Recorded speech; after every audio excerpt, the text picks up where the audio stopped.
23 November 2024 रोजी प्रेरणादायी दिवस प्रवीण विनाया विजय राणे यांनी लिहिलेला पेललेले शिवधनुष्य म्हणजे शिवप्रताप हे नाटक खरं तर आविष्कार बघण्याचा योग आला।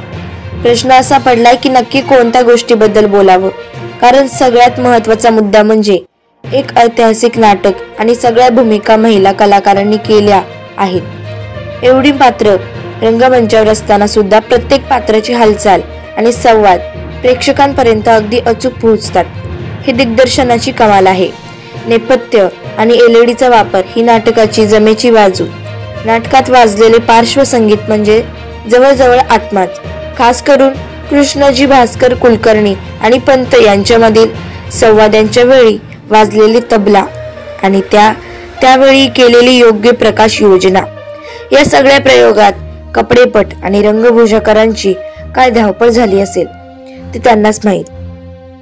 आणि सगळ्यात उल्लेखनीय गोष्ट म्हणजे निर्मिती मूल्यांमध्ये अजिबात नसलेली तडजोड, कारण इतिहास राजेंचा आहे।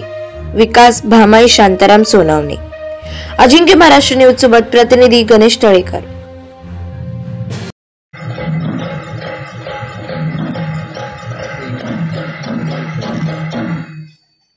जय